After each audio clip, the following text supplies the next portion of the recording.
Ladies and gentlemen, it is now time for me to introduce our guest of honor today evening. Dr. Shashi Tharoor has served as an author, politician, and a former international civil servant. A second-term Lok Sabha MP representing the Thiruvananthapuram constituency and chairman of the Parliamentary Standing Committee on External Affairs. He has previously served as Minister of State for Human Resource Development and Minister of State for External Affairs in the Government of India. During his nearly 3-decade-long prior career in the United Nations, he served as a peacekeeper, refugee worker, and administrator at the highest level, serving as Under Secretary General during Kofi Annan's leadership of the organization. I fear that if I have to go into details of his accomplishments beyond this, it might take me better half of the evening. So without further ado, ladies and gentlemen, Dr. Shashi Tharoor.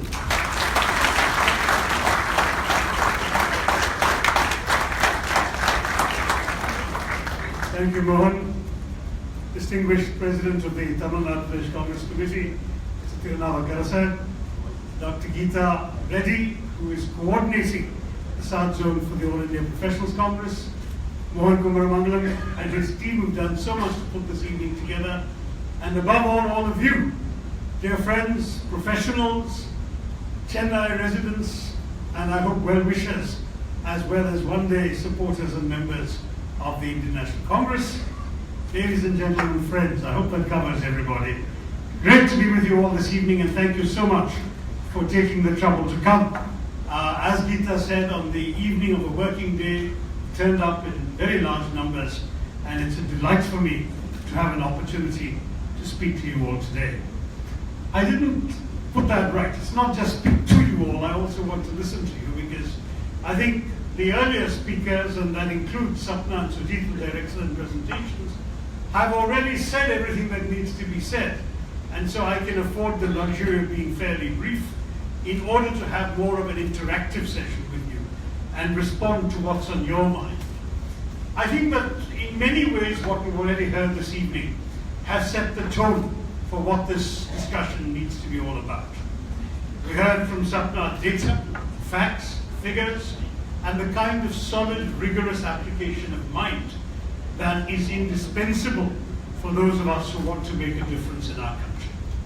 And we heard from Sujit's stories, moving, emotional, touching stories, but stories that are very real, because I think each of us who has gone out and tried to interact with people in our country has come across stories like that. Stories of individual human beings who have suffered and struggled in the most extraordinary ways before being able to rise to extraordinary successes, just as Sujit described. Some have been fortunate enough to be touched and helped by others. Some have done it through their own initiative and hard work. But ultimately, opportunity has come to many in our country, and that's something that gives us all a great deal of hope. It gives us hope that we know people have risen from really difficult situations, desperate poverty, horrendous family circumstances, to rise to positions of great success and prosperity.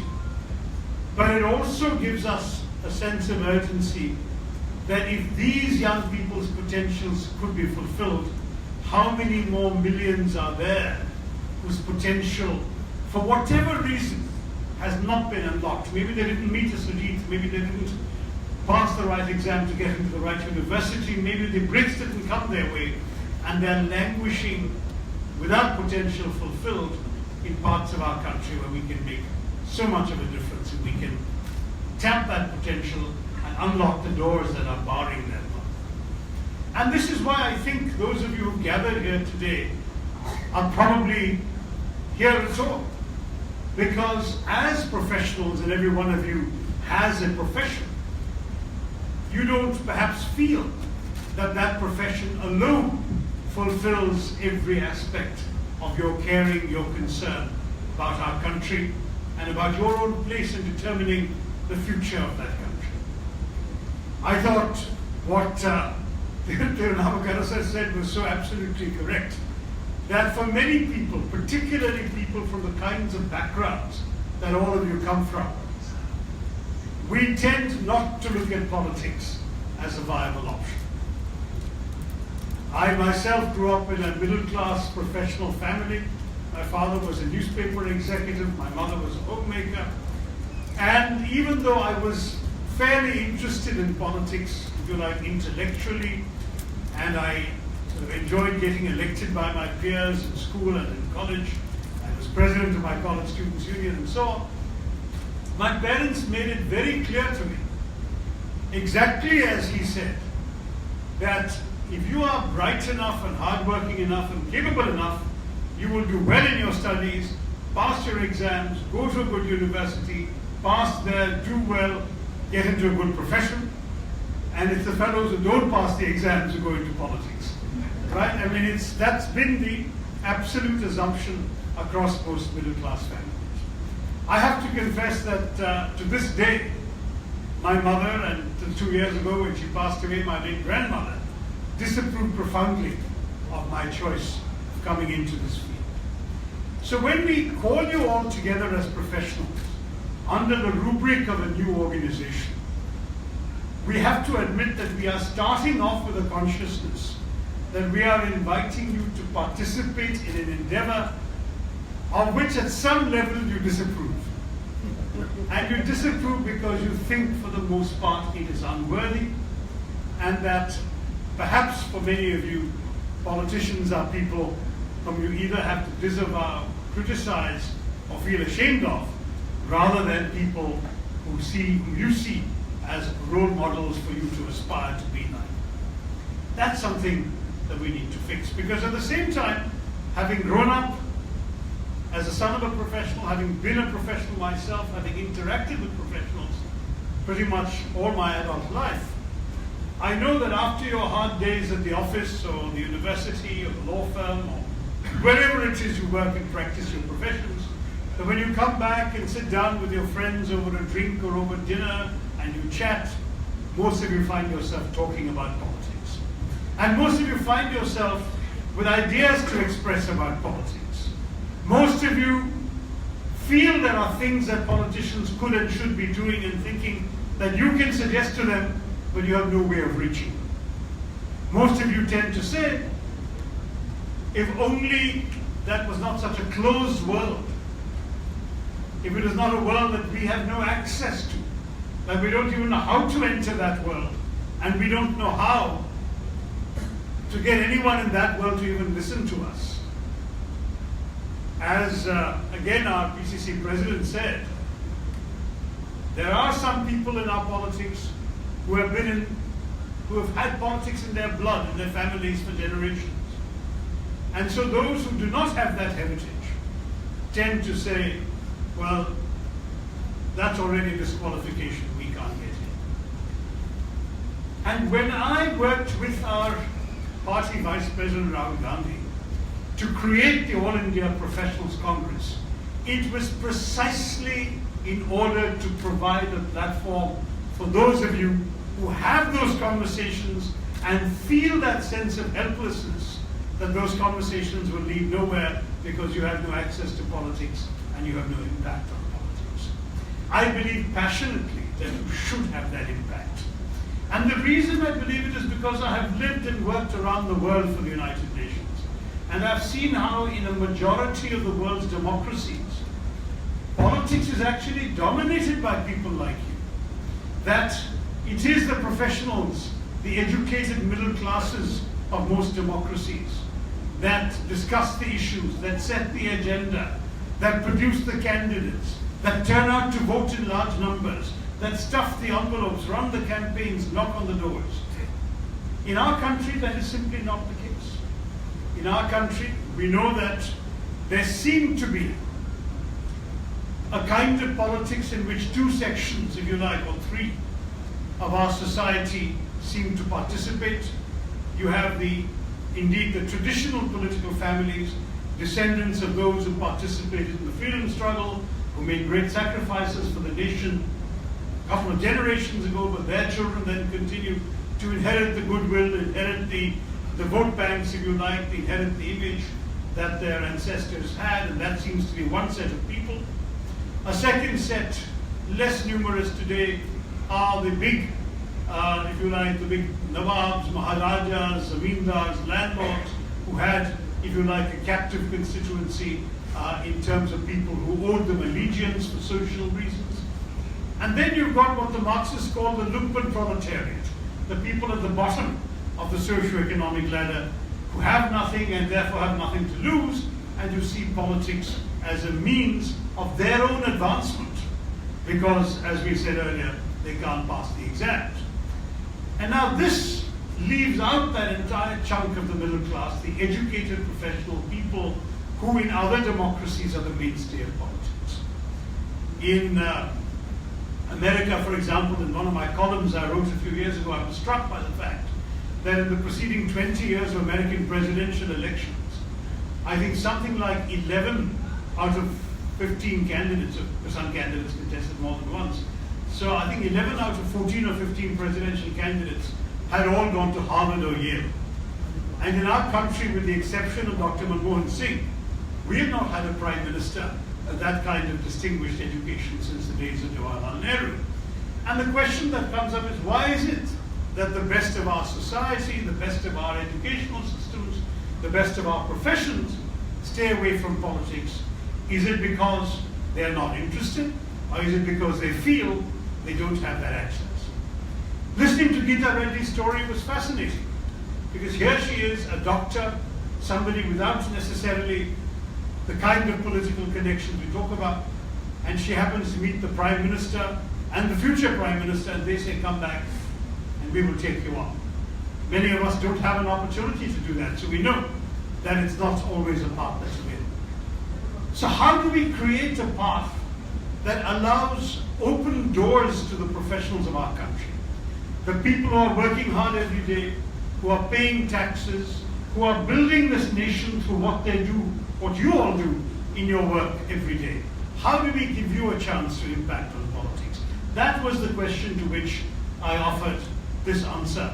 And I'm delighted and privileged that my party and my leader decided that this is the way to go, and we will set up a mechanism to go ahead and do it. I have been explaining to some of my experienced political friends, and I'll be sitting with Tharoor later after this, just telling the same thing. We are not modeling this AIPC along the traditional political lines. In my own state, I know a former chief minister said to my dear friend Geeta, you must have a block committee, you must have a district committee, you must have a state committee, and so on. And I said to her, no, we're not going to do that. We are creating a model that is more familiar to professionals than to politicians. We are, in effect, using the Rotary Club model. I don't know how many of you are Rotarians. Are there Rotarians here? Oh, quite a few. All right. The model is very simple. We want to have not a top-down structure, not a high command structure, but rather a bottom-up structure which consists principally of units and chapters. So the engine of the AIPC will be the local unit, the local chapter. And that could be, ideally, in a big city like Chennai, you may have 3 or 4 chapters.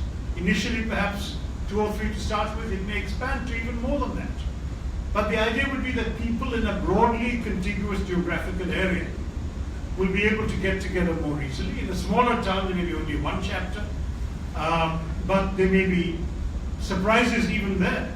I'm finding out that in places like Thiruvananthapuram, which is only a tier 2 town, that we may soon have enough people for 2 chapters and not just 1. But the idea is you create a chapter, have a minimum of 25 members, so it's large enough to be credible, to have a critical mass. But a maximum of 100.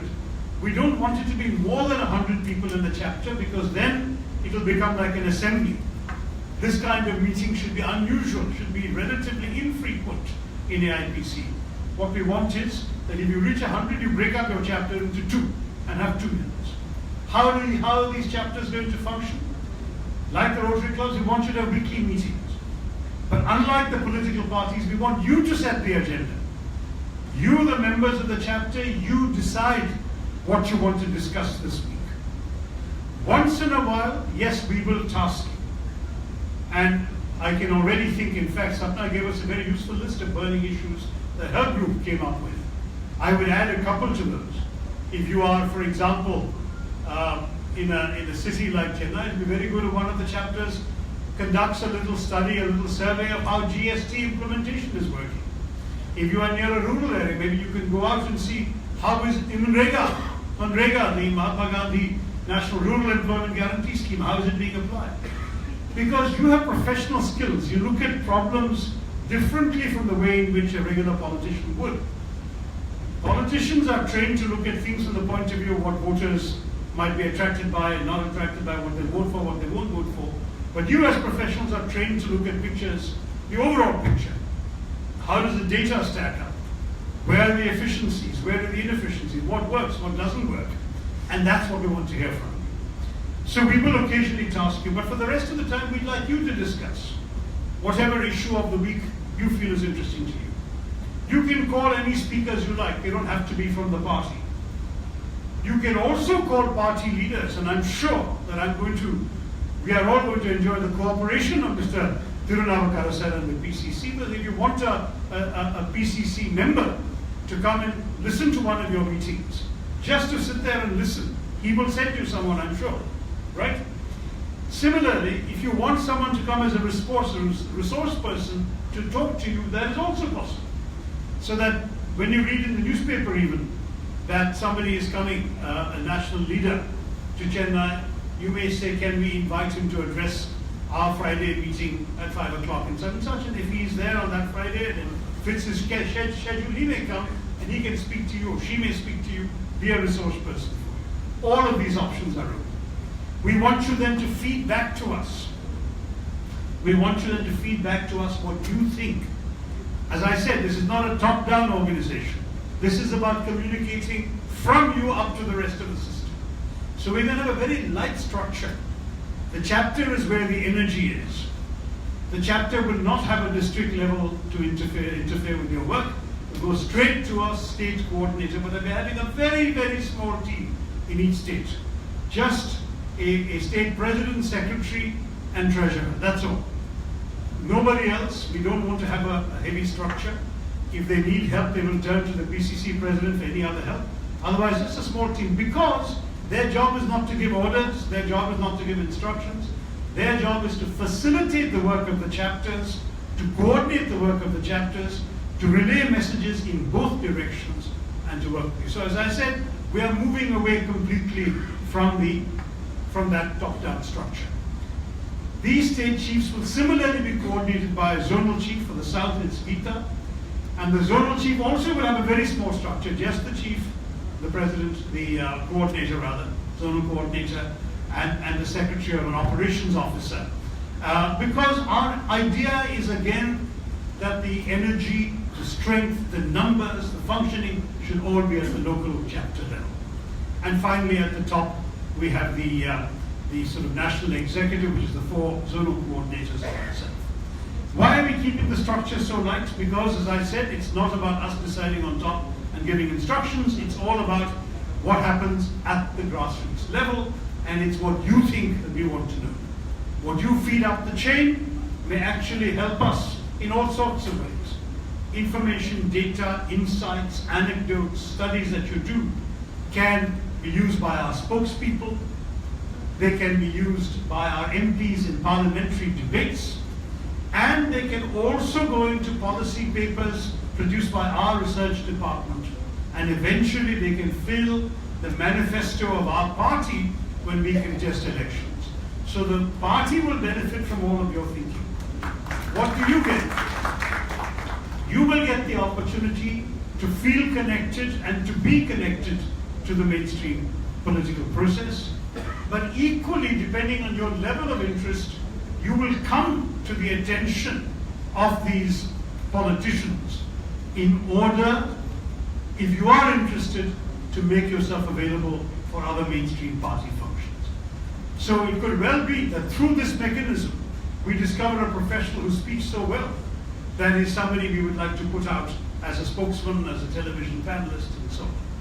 We may find there are extremely bright and committed people whose energies cannot be contained by the Professionals Congress alone, and they should perhaps be considered to contest for the party in elections, or to work for the party at other levels of the party, including at the AIPC or at party headquarters.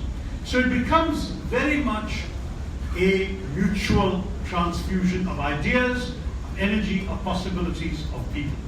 That's the way in which we would like to see the AIPC working. It's early days yet. As you've been told already this evening, we were only established last month. We are going around trying to set up chapters. We're going to have a very strong IT backbone, and that costs money, which we're still getting together, so it's taking a little while to assemble.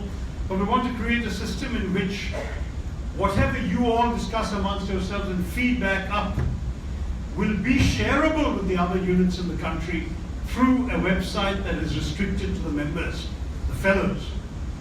I know that some of you have asked, why are you charging 1,000 rupees when it costs only 5 rupees to join Mr. Tirunava Karasan as a Congress member?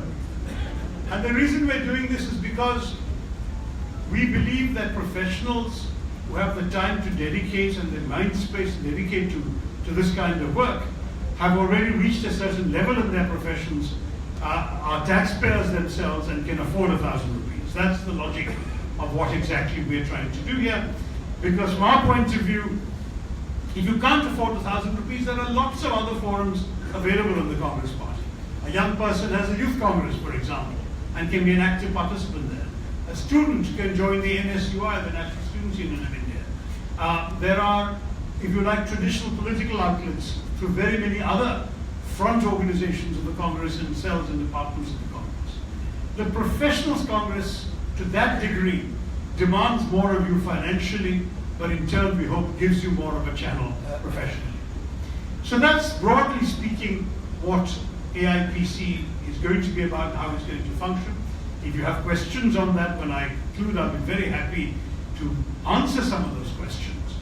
But I'm conscious that I haven't said enough about this larger theme of My India and Our India. The fact is that when I think about My India, I have the great advantage and the great disadvantage that I have grown up very much with a pan-Indian sensibility. It so happened that I was born in London. My father was working there at the time for an Indian newspaper. I grew up in Mumbai. I had, by the way, 1 year in Tamil Nadu when I went to a boarding school called Montfort in Yerka, near Salem. I know there's one other Montfortian here this evening. But though I still remember the 26 hairpin bends to get up to the school. I was far too young for boarding school. I unfortunately was one of these would-be professionals who was very good at taking exams. So I got into the 3rd standard at Montfort when I was not yet 6 years old. And so I was celebrating my 6th birthday in Montfort when all the other children were celebrating their 8th birthday. And that was a bit of a challenge because I think emotionally I was not ready for boarding school. And after a year in which my childhood asthma got repeatedly worse, and I spent all my time either in the infirmary or writing examinations, I did very well in the examinations, not so well in the health front. And the brothers at Montfort wrote to my parents saying, this child needs his parents. So I went back to Bombay and finished my schooling in Bombay and then Calcutta, where I went to high school. And then I went to college in Delhi because Calcutta was being, the Calcutta University, which was before that a very prestigious and highly regarded university, was being massively disrupted by political violence, the rise of the Naxalite movement, suspension and delay of examinations and so on. So I went to Delhi to study. So here I was, the son of 2 Malayali parents, both born in villages in Palakkad district, growing up in Bombay, in Calcutta and Delhi. So obviously for me, My India was the whole country. I had friends in all these places, classmates in all these places. And to this day, some of my closest friends are scattered in every corner of India. And as a result, though I'm very proud to represent a Lok Sabha constituency in my home state, I think of myself as somebody whose vision has always been in national pan-Indian vision. So I left after St. Stephen's, did a PhD and a couple of other degrees in the United States and joined the United Nations. And I initially joined thinking I'll work for 1 year or something, see a bit of Europe because I joined in Geneva. I had never been to Europe before. I thought I'd put a little bit of money in the bank and then come back to India. The net result was that 1 year became, I'm afraid, 29 years. And it was a very full, a very exciting, a very rewarding career. But throughout that time, I kept my involvement intellectually with India. I read passionately about India. I was one of these absolutely crazy people who ordered a daily newspaper. This was the days before the internet. So I would get a newspaper. For a while it was the Hindu. Then I used to get the Telegraph from Calcutta, the Statesman, also my father's paper. It used to come every day by mail. So very often I would be seeing the news 8 days late. But I would read the news from India every day to keep abreast of what was going on. I was passionate about developments back home in India. Fortunately, because I was in a fairly visible international position, Indians traveling often made it a point to call on me or have a meal, have an Indian meal, have a conversation. So I was able to keep abreast. And I, in my writings, made it a point to write about India, to continue scratching this itch, exploring this question of what was India, what had made India, what had nearly unmade it, the whole history, as well as the future prospects of my country. I am pleased that my books began to have a bit of an impact in this country, even while I was still working abroad. And I'm also proud that though I got my share of negative reviews in India, and not too many, nobody could point and say this fellow clearly lives abroad because he doesn't understand our country. Nobody could point to a mistake of either fact or analysis. They could have a different opinion, that's a different matter. But at least on the substance of what I had to say, not only my heart but my mind was clearly sufficiently anchored here. So that when my UN career came to an end with my defeat, I'm proud to say so far my only defeat in any election since my student days was when I lost to Mr. Ban Ki-moon in running for the Secretary Generalship of the United Nations. I had no hesitation in coming back to India rather than accepting many of the other options that had been given to me that would have come with a comfortable lifestyle and a large Western salary, larger than the UN could pay a civil servant, but which would not have come with that sense of belonging, that sense of relevance that we all have from being in our own.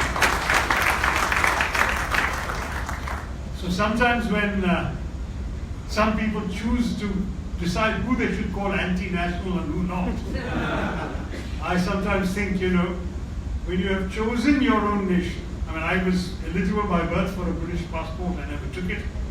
I was eligible by circumstances of my life to live abroad, I chose to come back. I was eligible to think, to work, to write in various other fields. I chose to anchor myself in this country. So if you want to call me anti-national, I would like you to explain your definition of that term in as much as it applies to me. And that's the spirit in which I've seen India throughout. It was very striking hearing some of the stories we've heard this evening. To me, my own stories, and some of you have perhaps heard and read some of these things that I've talked about, are less about myself and much more about what I've seen in my own experience of growing up in this country and living in this country. And the fact that in my neighborhood in Calcutta, where I lived in my high school years, you could literally hear the wail of the muezzin calling the Muslim faithful to prayer 5 times a day, practically mingling with the tinkling of the bells at the Ganapati temple at the corner of the street. And if you walked a little further down, there was the Gurudwara, which had loudspeakers as they were reciting the Granth Sahib. And then if you turned the corner, you came to St. Paul's Cathedral. And I remember this high school experience when I came to Thiruvananthapuram and got elected as an MP from a state where, literally from a city where this magnificent cathedral, St. Joseph's Cathedral in Palayam, stands diagonally across from the most beautiful mosque that we have in Thiruvananthapuram, and right next to it is this tiny, very special Ganesh temple. I see these things and I say, this is the India that I grew up in.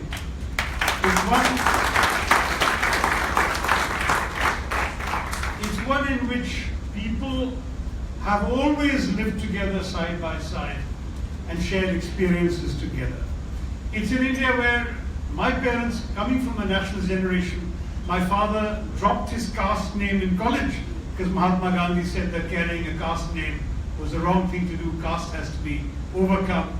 So he dropped his caste name and just took on his family name. I didn't know my caste as a child, and I never knew the religions or the castes of the various friends who came home to play with me, came to my birthday parties and so on, because my parents never mentioned such things or let me feel they mattered. It was only when some kid in school, and I've talked about this in one of my books, he was a famous film star to be, asked me point blank, what caste are you? And I didn't know. He said, you mean you're not a Brahmin or something? And I couldn't even answer that I was a something. So I had to go back and ask my parents, and that's how I discovered these things. So that nationalist generation of my parents grew up with this idea that we had to look beyond the elements that divided us in our country. They grew up with the idea that merely because the freedom struggle had been distorted by one party, the Muslim League, calling to create a country on the basis of religion, that we would not fall into the same trap.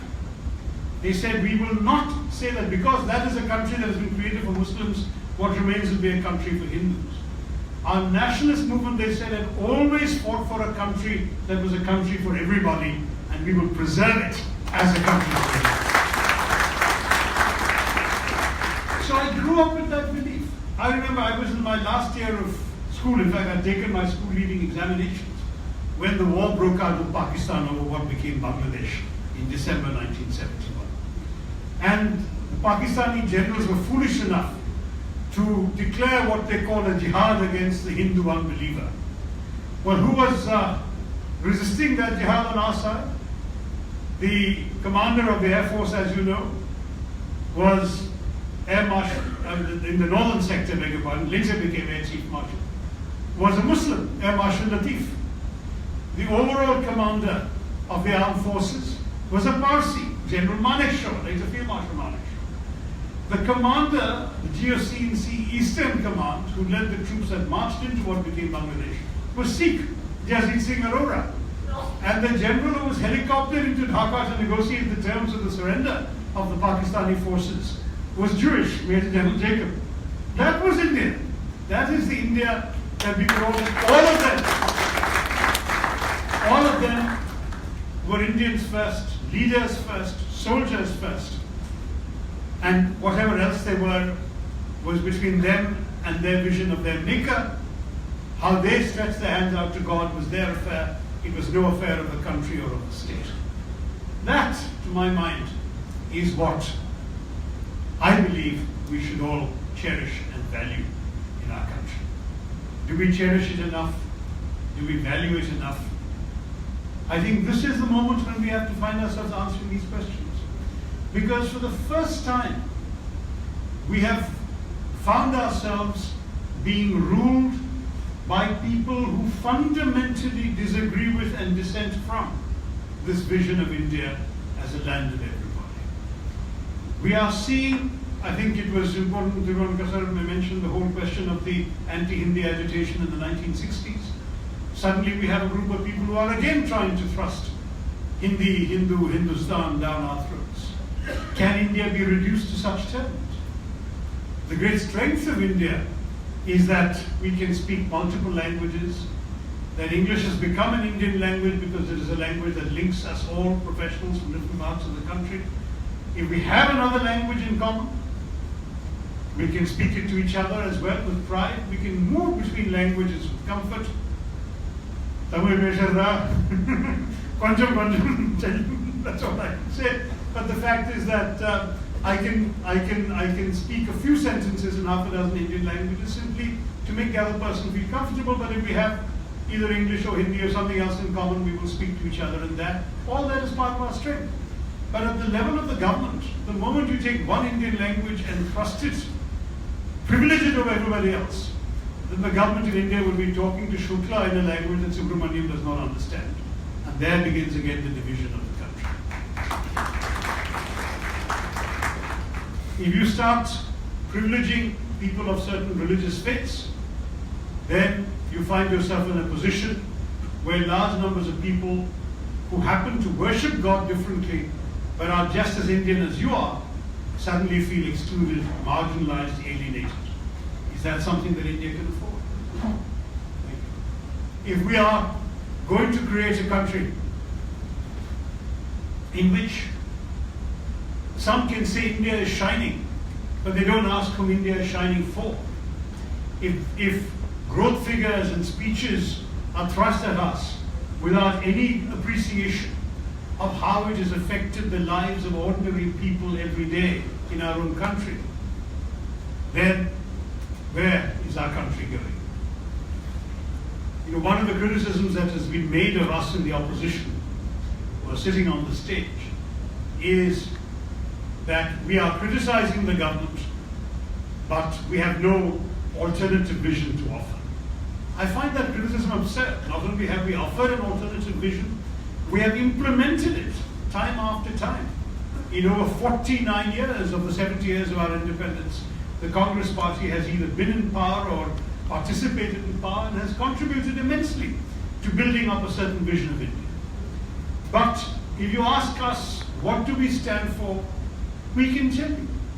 We stand, in 2 words, for an inclusive India. Inclusive, first of all communities, whether you define them by religion, whether you define them by caste, by color, by language, by creed, by clothing, or by what food they eat or choose not to eat. Everyone has to be included in our vision of India. We are an inclusive India also in terms of economic growth and social justice. We are proud of the fact that we brought liberalization to the economy after the initial platform had been laid through a society that was built with perhaps a lot of statism. The liberalization of the economy that started in the early 90s has enabled us to live in a country, in an economy which has averaged over 8% growth for the last 25 years.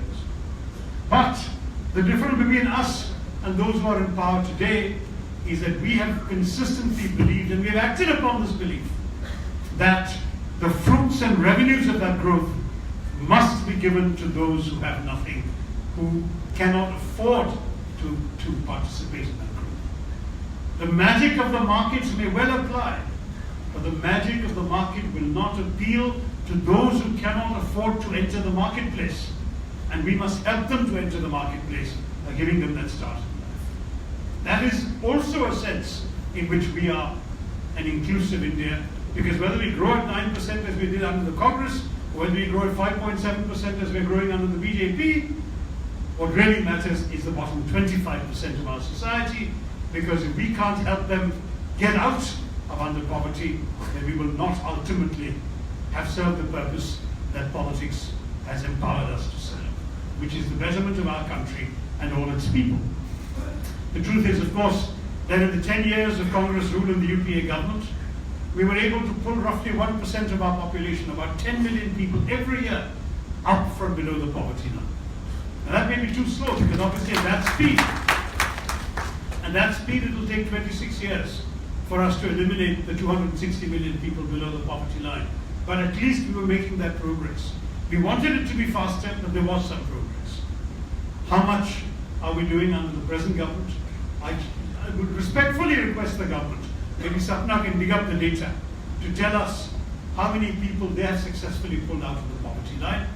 My fear is that the answer is negative, that more people have dropped below the poverty line in the last 3 years. Certainly, the Prime Minister who promised us 2 crore jobs a year, that's, as you know, 200 lakhs, has never been able to give us more than 1,13,000 jobs a year. That's government figures, his own government figures. The Prime Minister who made speeches attacking the price of petrol and diesel has managed to raise the price of petrol and diesel in India while world prices have plummeted from the levels that they were at the time that he was complaining, which is almost $140 a barrel, to the levels that they are today, which is about $56 a barrel. With that plummeting price, he has managed to keep the domestic prices of petrol and diesel higher. And the disingenuousness of the government saying, oh, that those, we actually had a minister saying, oh, those who buy petrol and diesel have cars and at least scooters they can afford to pay. They obviously, if they can afford those vehicles, they can afford to pay the petrol. But we all know that the price of petrol and diesel hits ordinary people, not only those who own cars and scooters. Because every item of food, every item of clothing, everything they consume, all is affected by the price of petrol and diesel, because it is being carried on trucks that are using petrol and diesel. And when they have to go to work, even by bus or by train, they are paying more because of the increased costs of transportation that result. So for the government to act as if their policy decisions, their extraordinarily high rate of tax, has not affected the Aam Aadmi, the ordinary person, is completely hypocritical. I could go on, but I wanted to leave some time for us to have a question and answer exchange. There are many more examples I could give you, but above all, we believe in an India that unites, not an India that divides. We believe in an India that is inclusive, not an India that is for an exclusive few. We believe in an India that has a vision of the future that takes everyone along to create shared prosperity, shared justice, and a shared future. That, to my mind, is the India that all of us would want to work for. So when we speak of what is our India, it must be an India that embraces rather than rejects. It must be an India that takes along everyone of every background, and that says it doesn't matter what your caste is, your creed is, your color is, your cuisine is, even if you eat beef. It doesn't matter what your convictions are. It doesn't matter what your costume is, your customs are. What matters is a basic consensus that must exist is on the idea that in a diverse democracy like ours, you don't need to agree all the time, so long as you agree on the ground rules of how you will disagree. We stand here to express our disagreement with many of the things that are going wrong in our country. But we do offer a positive alternative vision for an inclusive India that we believe is worth working for, and we would be delighted if you joined our effort to work for and create that inclusive India of the future, our India for all of us. Thank you very much again.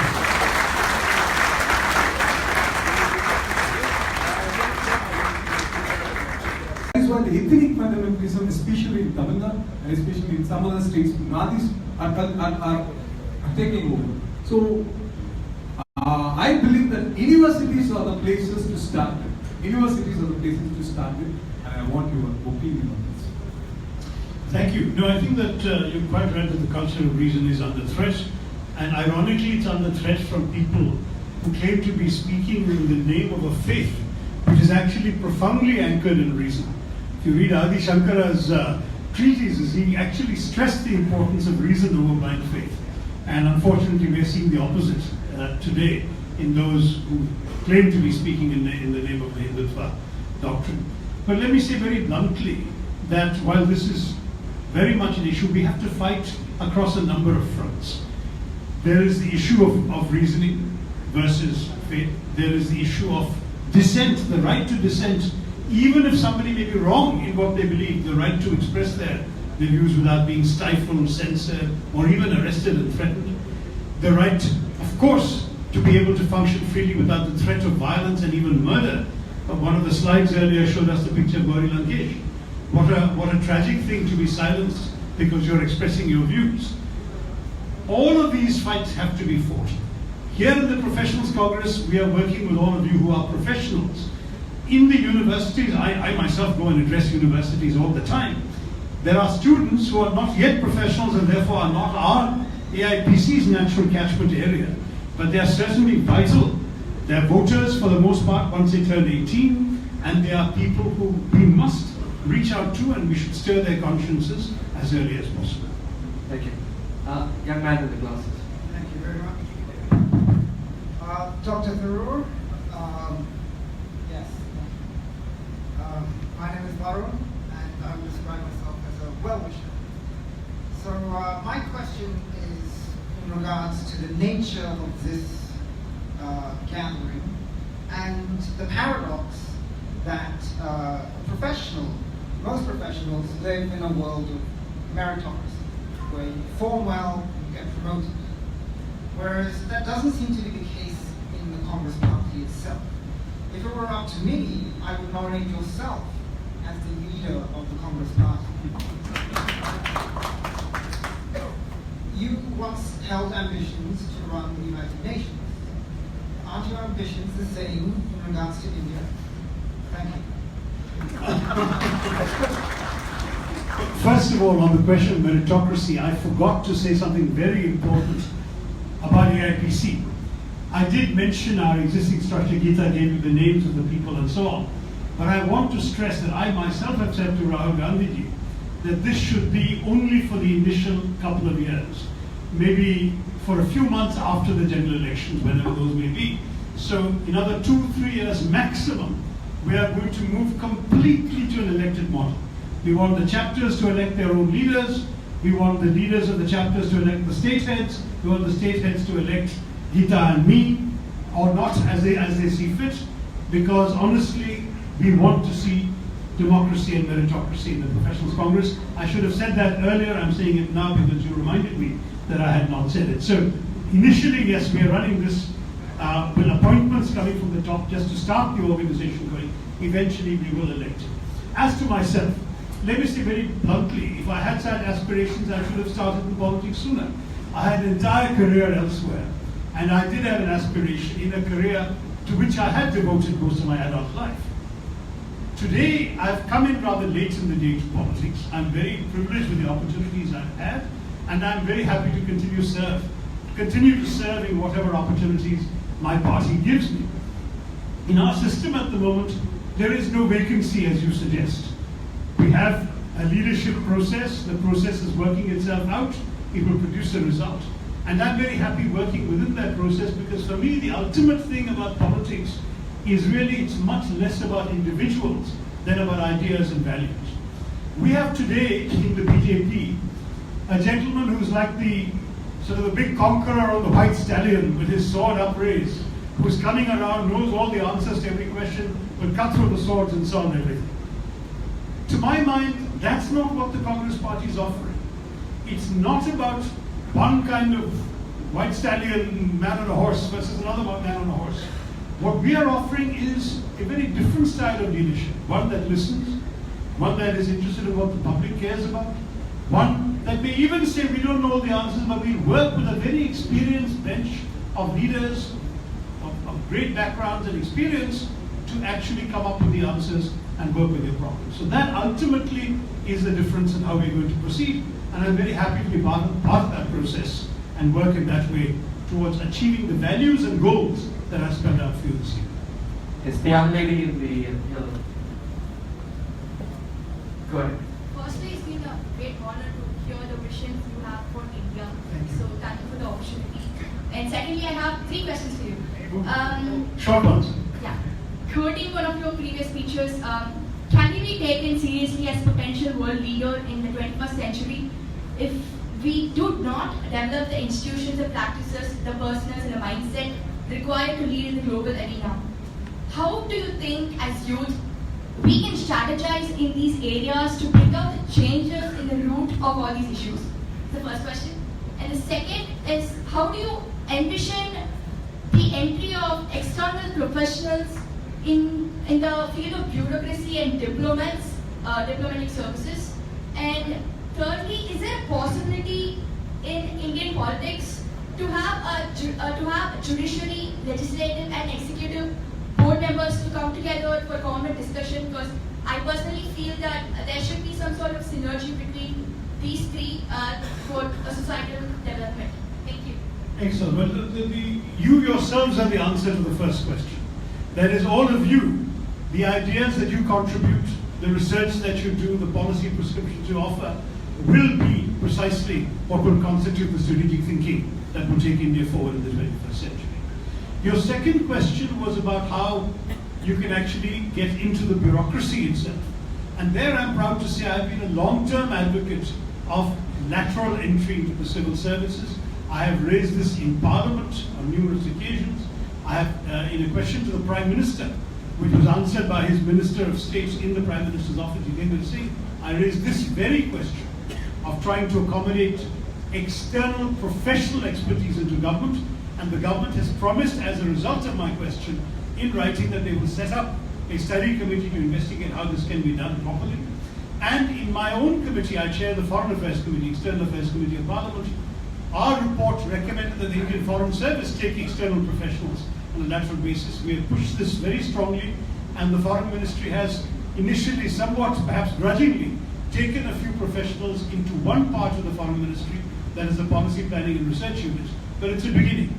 I would like to see more in all these areas. So definitely, I'm advocating precisely what your question implies you want to see that. And your third question, remind me, was? A judiciary, legislature, and executive. In our system, we have a sort of partial separation of powers. Many of you know that I have been a long-term advocate from well before I joined the Congress Party of a presidential system which will see very clear separation of powers. Because right now, the executive controls the legislature, which I think is actually wrong in theory, and as it's turning out wrong in practice, because you have a prime minister who's behaving like a president, but a real president would have an independent legislature to confront him. But today we have a presidential-style prime minister who gets his way with the Lok Sabha all the time because all the votes in the legislature are under his command. So to my mind, the system at the moment is that the legislature is not independent of the executive, and therefore the two of them go together. But indeed the judiciary is independent. So far, thank God it is. And therefore the judiciary has the significant role of being the one check and balance. That you see, because in our parliamentary system, which to my mind is a very deeply flawed system as a system, only the government can initiate meaningful legislation. All of our private members' bills essentially rot that we can raise the issue, we can get some attention, but we can never get the bills passed. So only the governments can introduce legislation, which means that the legislature is the handmaiden of the executive. And that means that those two do only what the government wants. In a true system, a really democratic presidential system, what the executive wants to be subject to accountability to the legislature, and the legislature would have a chance to modify it and challenge it. We don't have that in our country, unfortunately, or very little. And therefore, the judiciary remains the only check and balance. The question that comes up sometimes amongst many of my political colleagues is, isn't the judiciary going too far? Is it not sometimes taking decisions that are actually in the realm of policy? Especially since introduction of PILs, for example. The judges are making decisions that used to be the domain of Parliament and the government. And these are all questions that are in the process of being answered through the evolution of our politics. We can't give a theoretical answer because the Constitution is the only basis on which this is. Thank you.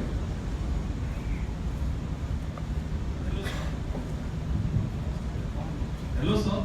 I'm coming from Gujarat, a long distance to see you. Very good. Good to see you. Welcome. Thank you very much. Myself is I'm soon going to, next month I'll become the father-in-law of Gujarati. So I'm very. Sir, my name is Rakesh Vora and I am a stockbroker. Okay. As most of Gujaratis are. So I am also following the same kind of a DNA. So my question is, number one, why don't our party is not in favor of opening up a ITI? When you are telling the professionals to join the politics, there are lot many questions coming from the street side people asking why your party is not a partner, why your party is a partner in a crime with the BJP, why your party is not okay with opening up a RTI. ITI. RTI. RTI. Oh, I beg your pardon, yes. As you know, we created RTI. I mean, Yeah. My party, before Congress and the UPA were in power, there was no RTI. But on this issue, I agree with you, all the political parties, with practically no exception, have deposed before the Election Commission that they are not subject to RTI. You may know, you can Google it, that I was a dissenting voice in the Congress party. I said at that time that I disagree with my party. I think parties should be under RTI. And one more thing, sir. One more thing.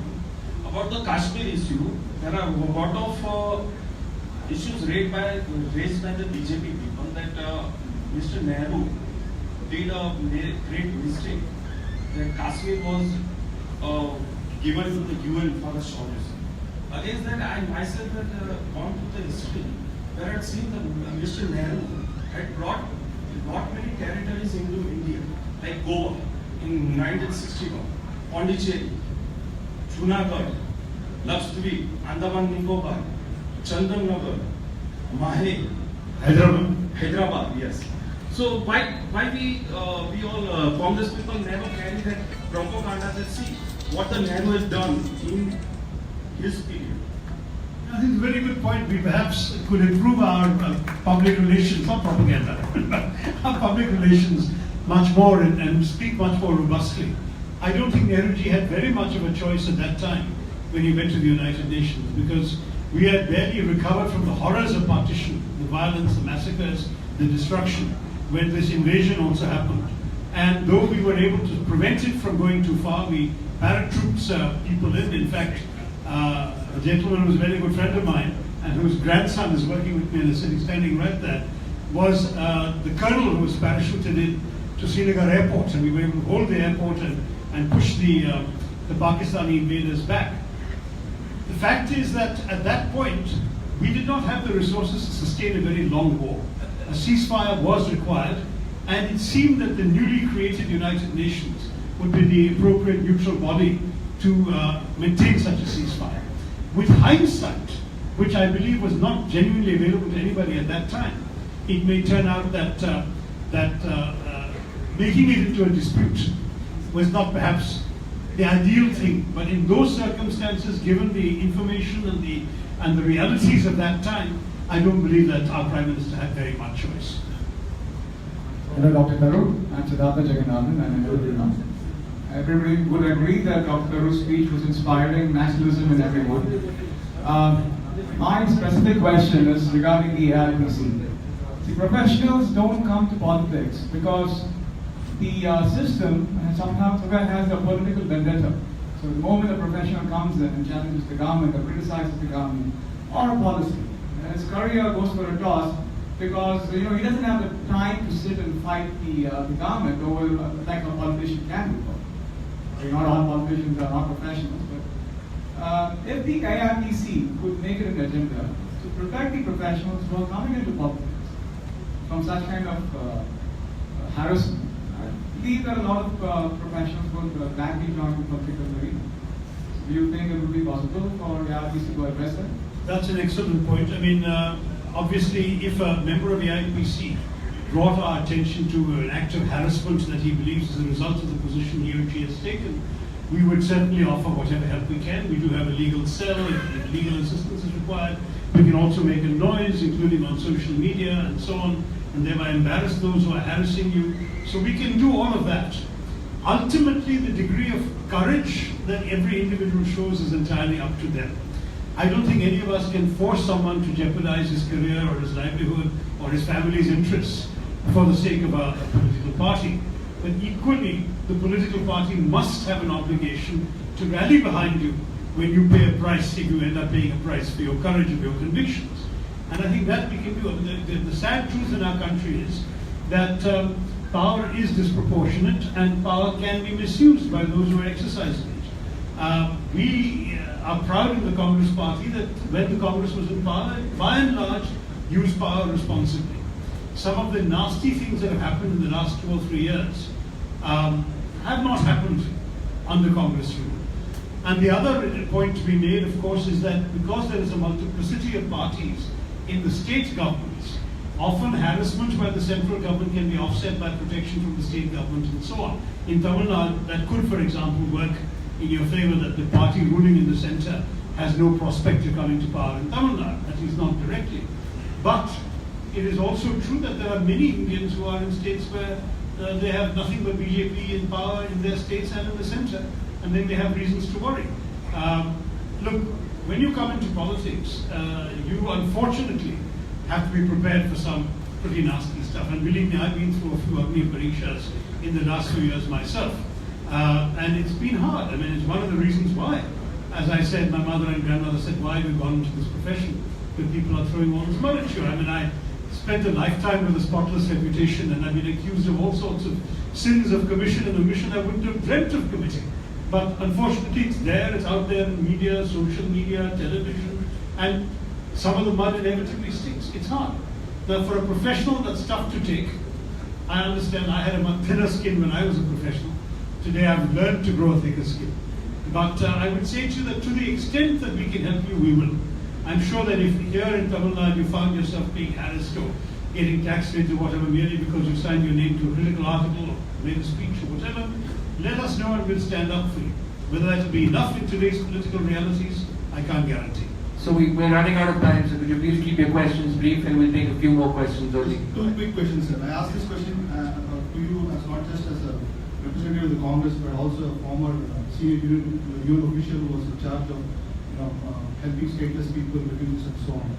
Sir, how would you disagree? Indian history is not just inclusive India, but also welcoming India that help refugees and people coming from conflict zones to accommodate them and give them shelter. This government, on the other hand, has taken a negative opinion on the Rohingya Muslims who have been kind of persecution in Rakhine State in Myanmar. How would you distinguish the Congress's position on this issue? One. And quickly, sir, the RSS, which is the organization that addresses the BJP today, has made deep inroads into society as a social organization. Congress, on the other hand, while it's politically, how do you envisage a Congress as a social force to that resists the citizens of society? Okay, first of all, on the Rohingyas, I have actually expressed my views repeatedly, initially on social media and on soundbites on television. Then I wrote an article 2 days ago, which appeared on the quid.com, in which I laid out precisely this point, that India has a proud millennial humanitarian tradition. Swami Vivekananda in Chicago made this famous statement that I'm proud to belong to a nation which has offered a safe haven to the persecuted of all corners of the world. He mentioned the Jews, he mentioned the Parsis. Since his time, we have played host to the Tibetans, we have played host to Sri Lankan Tamils, the Chakmas from Bangladesh, even assorted numbers of Afghans and Iranians and so on have found refuge in our country, and this has been our approach. I have advocated for some time refugee and asylum law that should be adopted by India. But this government has been extremely reluctant to take my advice. I've said I don't have any pride of authorship. You can take my bill and make it your bill. But have a refugee and asylum law so that you at least have a way of determining who is a refugee and who is not, and who therefore deserves help because of fearing persecution. Yesterday we had the Home Minister Rajnath Singh shockingly saying these people are illegal migrants because they never applied for refugee status. Our country has no legal means of applying for refugee status. So how can you blame them for not doing something that you have not created a mechanism to do? It's absolutely cruel and catch-22 like. So to my mind, it is a betrayal of our own traditions and values. The government claims they're acting in the interest of national security. Well, no one is asking them not to protect the country against terrorism, and if they have actual evidence of any terrorist activity or even involvement, they should act resolutely. Being a refugee does not give you an exemption from prosecution for terrorism or arrest for terrorism or anything else. The vast majority of these poor Rohingyas are women and children who are in desperate conditions. They're not about to go around, when they are worrying about where their next meal is coming from, they're not spending money on RPAs. So whatever else I think the government can do, they can certainly take action against terrorists, but they should not be betraying the values on which our society is built. In the process of passionately answering your first question, I should have connected it directly to your second, because what we have to stand for as a Congress party is precisely these values, which are very different from the values of the RSS. I have taken the trouble to read a lot of the writings of RSS leaders, and not just the RSS leaders, also the great sort of guru of the present government, who is Deen Dayal Upadhyay, the former BJP, Bharatiya Janata Sangh president. And I have a very clear idea of what they're talking about. Theirs is not the talk of an inclusive India. They have a very narrow definition of what India is all about. That the only people who have rights in this country, who belong in this country, are those for whom India is their Pitra Bhumi, the land of their ancestors, their Matra Bhumi, the country of their mother and where they were born, and their Punya Bhumi, the land of their religion. So if you happen to have a religion that didn't originate in India, you don't belong. Very simply, that's the basic doctrine of the RSS. And I think we in the Congress Party have always stood for a much more expansive understanding of what Indianness is all about. If you look at the list of presidents of the Indian National Congress, even the first 25 years, you will find Christians, Muslims, Parsis, Hindus, and even a white woman born in Ireland. That is what the Indian National Congress has always been all about. And to my mind, this is our record, and this is what we continue to stand for and must advocate as an alternative social vision to that of the RSS. Good evening, sir. My name is Prashant, and I'm proud to say that I also did my schooling in Montfort. Okay. I'm sure you lasted longer than I did. Yeah, I did 10 years there. My question is, you talk about a secular country and to break the caste system. But what has Congress done to the reservation system in education and government jobs? That is my only question. Well, on the reservation system, you must understand that it was the product of the extensive debates in the Constituent Assembly about how we could right the wrongs of 3,000 years of discrimination. And I must say that the reservations that were provided for the scheduled castes and tribes, the Dalits and the Adivasis, these reservations are honestly impossible to avoid because so much wrong has been done, so much injustice has been perpetrated, so much cruelty has been done in our society to these people that it is the least we can do is to give them not only equality of opportunity, but a guaranteed outcome in the form of jobs. I agree with the Supreme Court that once people from this background reach a certain level, the so-called creamy layer level, then they should not be able to benefit in the same way. There again, there are two opinions. There are some who say that social discrimination continues, even if you are a rich, if you're a millionaire Dalit, you're still a Dalit in the eyes of the big landlord castes in your village, and therefore, even the creamy layer is still discriminated against. That argument is also there, and I've heard it spoken by no less than my friend, our former speaker, Meera Kumar. So I understand that there are many people who feel strongly about that. The OBC reservations were not brought by our government. They were brought by Mr. VP Singh's government, and I understand that this has now created a situation in which at the national level 50% of everything is reserved, and in many states like Tamil Nadu, the total reservation is much, much more than 69%, 68.9%.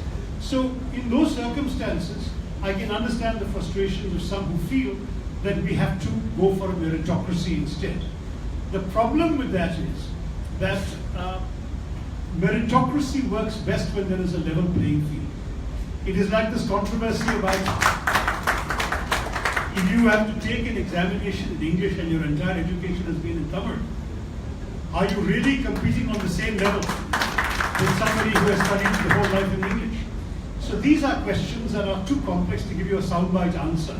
Just to say that they have to be considered. The Supreme Court had a very important judgment last year on Jat reservations in Haryana, which they outlawed, saying it is not acceptable anymore to have reservations only on the basis of birth, and that the government must come up with a more complex socio-economic matrix that will determine on what grounds people should benefit from reservations. That process has been now, that's the challenge of the Supreme Court. The government has not risen to that challenge so far. But there could be a possibility that this debate at the national level, through the judiciary and in Parliament, will continue and give you a different answer. So there was a hand back there, I think. Yes, go Can you ahead. get the mic in the front, please? The mic is always at the back. And Dr. Tharoor is running out of time, please. Sir, I actually don't have a question put forward, but I do have a request for the team. I assess the social media of TNCC. I just wish if we could have brainstorming sessions at the social media. We do have a good group in the party headquarters. Could you get to the question if you have one? I don't have a question, I just have a request for the team. Great, maybe we'll create More brainstormings for the social media people. It's a good idea. We do it in many other parts. I myself have addressed them both at the national level, the workshop in Delhi, and in my state in the KPCC. I don't know, you must have had social media workshops before, but I'm sure that the president is sitting there, he's heard your suggestion. Last couple of questions, please. After that, just these two questions and then we're closing. Thank you, Mr. Tharoor, for coming over and sharing my views. My question is also entrepreneurship. So, I mean, there's a lot of research recently that Indian professionals are among the highest who are harboring, entrepreneurial ambitions. So, I would like to have your views on it and how AI I may not be a professional Congress, to contribute to this growing trend and how they can contribute. Since we have politicians on this dais, I would also like to hear your views on the current political situation in the state of Tamil Nadu. That one I think I'll have to give the mic to my neighbor here. But on the first question, let me say I have consistently been an advocate of entrepreneurship, even when I was a minister in HRD, and I've been strongly supportive of this. In my interventions in Parliament, I've been critical of the government not for supporting entrepreneurship, but the way in which they have done it. So, for example, in Startup India, they have announced government money. They've not done enough to stimulate private sector money to support entrepreneurship. They've offered a tax holiday for 3 years. But how many new entrepreneurs make a profit in their first 3 years?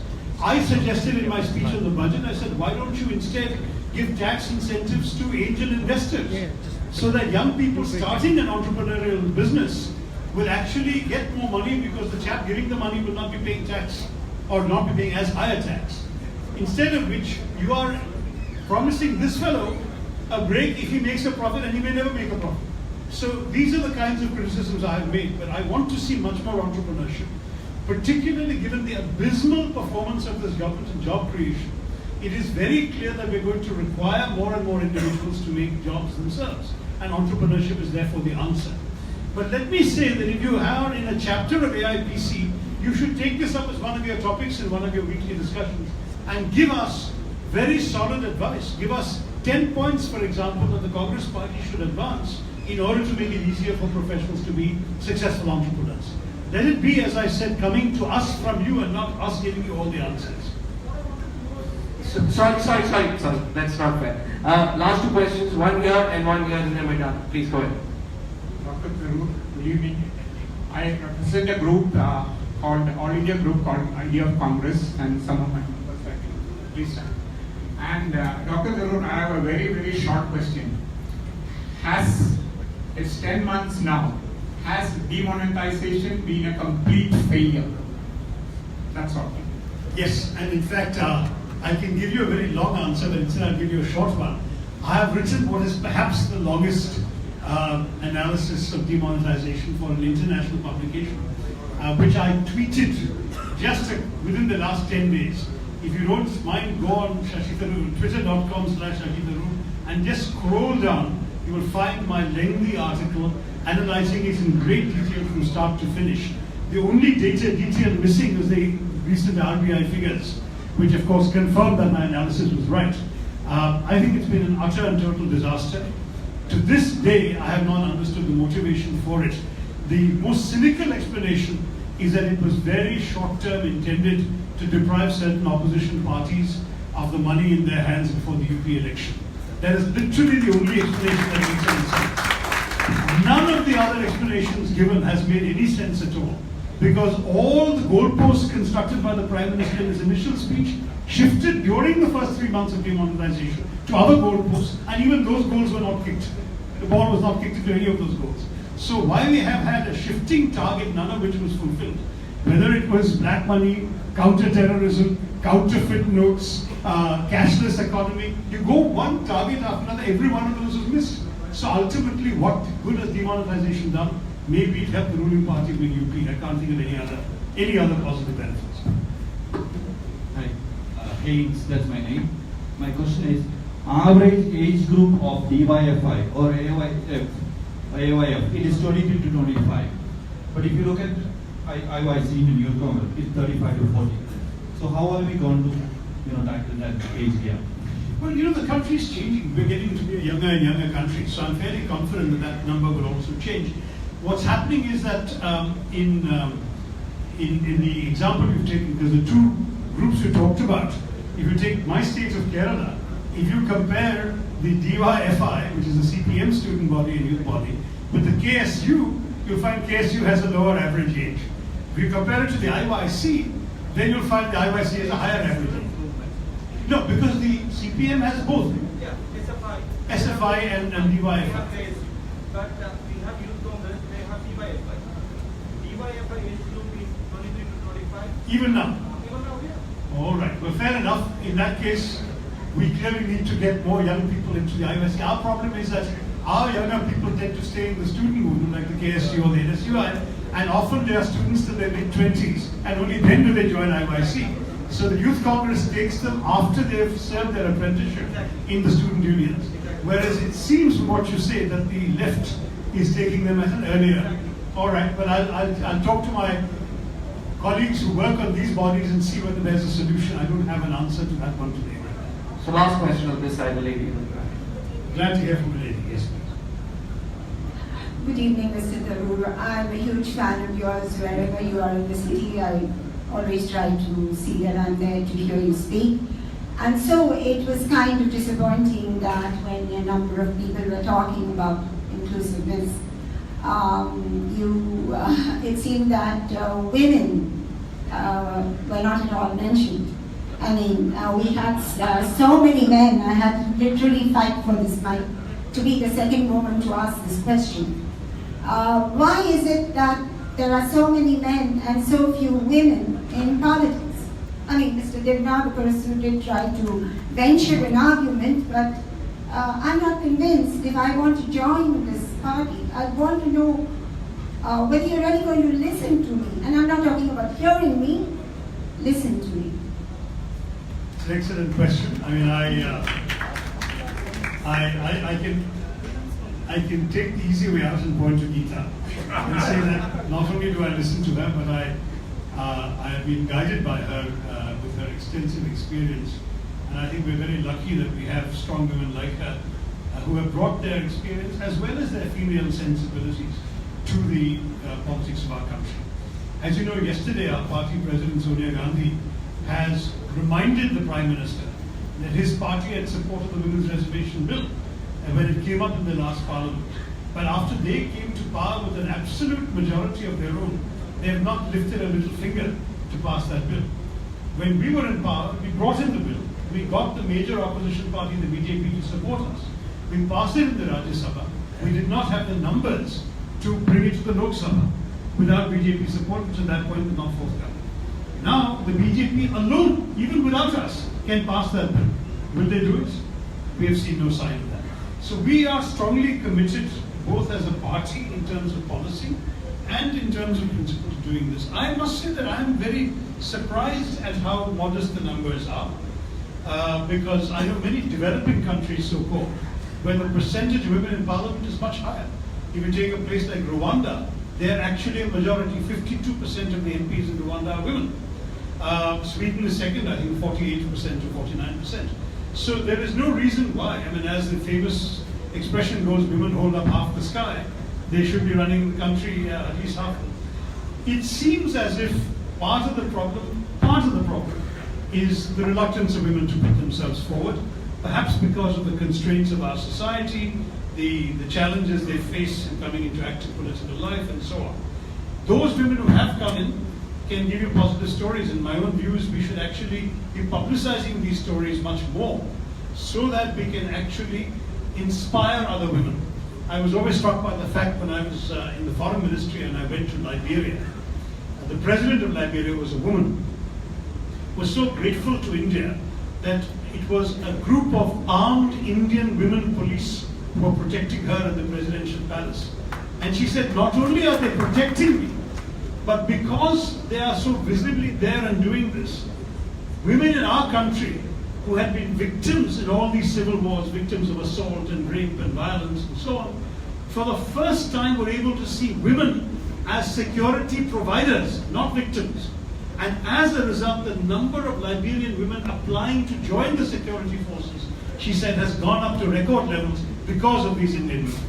I was so proud to hear that story, and this is a story that I genuinely like to tell because I had this experience myself. So I know that Indian women are capable of great things, and they've been recognized around the world for the great things they've done. I know we have examples of outstanding women leaders in our own party and across our politics. And there are many. They go right back to the freedom struggle. Congress had a woman president in the first decade of the 20th century. So this is not something which is new for us. I hope that you will be encouraged to come in and be the change, as Mahatma Gandhi said, be the change that you wish to see in the world. Come in and lead. And I think that you will find others will be inspired to follow you too. Thank you.